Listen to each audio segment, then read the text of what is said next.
How do you evacuate your house in mere minutes and make sure you can take all your survival supplies with you? I'm going to quickly tell you, I am former CIA officer Jason Hanson, and I believe it is imperative that you are prepared, and that if heaven forbid you have to bug out, even though bugging in is ideal, you always want to shelter in place if you can. But if you have to bug out, you need to be able to ready to go. I mean, if it's going to take you 2 hours to rock and roll, get on the road, that is not good. What you should actually have is a code word for your family. And when that code word is said, everybody stops in their tracks, doing whatever doing, grabs the supplies, do whatever job is assigned to them, and you should be able to go in 10 minutes. So for instance, I've got 7 kids. We have a code word if, heaven forbid, somebody tries to pull up and pick them up at school, right? So, hey, your mommy, you know those scams those people run. Hey, your mommy and your daddy are in the hospital. They told me to pick you up. Well, what's the code word? My kids know to ask the code word. Well, same thing. You have a different code word. Let's just call it aardvark, that if I ever say in our house aardvark, everybody knows it doesn't matter what you are doing. You stop what you're doing, you immediately go to your assigned duty, grab your supplies, and be able to get out of the house in 10 minutes. All right, so since I have 7 kids, as I just mentioned, sometimes you want to have extra cargo space. Now, I do have a 15-passenger van, which has a heck of a lot of space, but with all the bug out bags and all the gear, I always want as much space as possible. One way, of course, is to throw a roof rack on there, have one of those big roof rack or roof bags. That certainly works. Another one of these that I like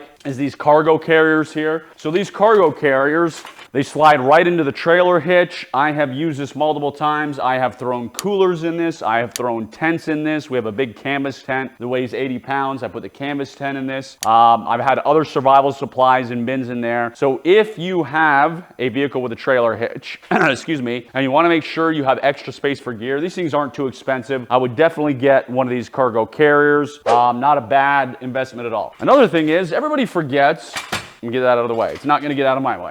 Everybody forgets about a good old wagon. You never know when you're gonna have to transport stuff. This thing can be collapsed down to not a whole lot of space. Usually what happens is one of my kids throws the baby in here and pushes him down the hill, and if my wife saw it, she would not be happy with him. I'm like, whatever. He's not made of glass. So have a good wagon, because you never know where you're gonna have to haul stuff. You never know where you're going. Maybe your bug out location road is messed up and you can't get the last 100 yards or whatever, but you have a wagon to haul stuff. So I'm definitely in favor. I think this one can hold like 450 pounds or whatever, which is plenty for me. So consider having some type of good utility wagon. And then, as I just said, when I am bugging out, if I have to flee, I've got a bunch of bins. Some of the bins are food storage. Of course, I have my 5-gallon water jugs. I have my 7-gallon aquatainers. So I have my food and water. I have my portable stoves like my Stand Sport. I have other stoves like my Coleman that are portable I take with me. But I have several bins just like these. I think I have it even, where is it labeled?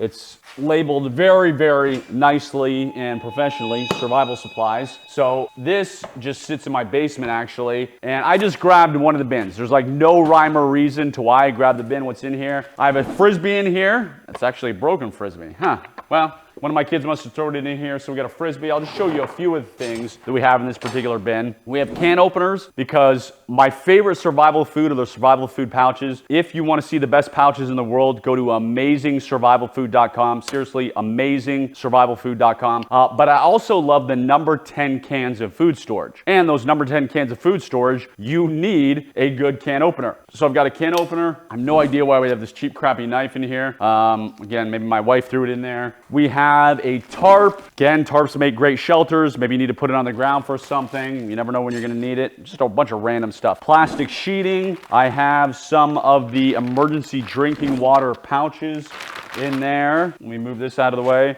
This is the disposable travel toilet stuff in case things get real rough and you need one of these doohickeys. I have potassium iodide. Hopefully there's never any nuclear war and we need anything like this, but with the world that we live in now, unfortunately, it is looking more plausible than it usually is. Bic lighter, got to make it easy to start a fire. So of course I've got Swedish Fire still. I've got dryer lint. I have fire logs, fire rope, and everything. But I want Bic lighters. Again, why am I not going to make it easy for me to start a fire? Oh yeah, here's the fire rope I just mentioned in case we have to start a fire. Which hopefully, again, it doesn't come to that.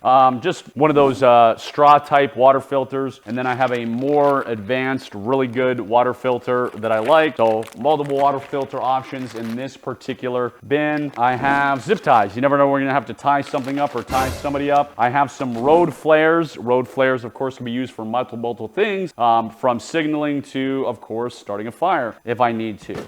Let me see what else we have buried in here. I have some gloves in here. I have more plastic sheeting. I have some Aquamera. This is also water filtration. So just, again, this is the drops type of stuff. I have a random broken candle that somewhere got in here. But hey, if you got, if you need light, push comes to shove, my one random broken candle in here. Plenty of masks. Maybe you're stuck in a dust storm. Maybe there's a lot of smoke or whatever, and you just want a mask to filter out the debris. I have Swedish Fire still here. I got some matches, Strike Anywhere matches. I have a headlamp in here. All those things are randomly thrown in that one. I have some very cheap flashlights.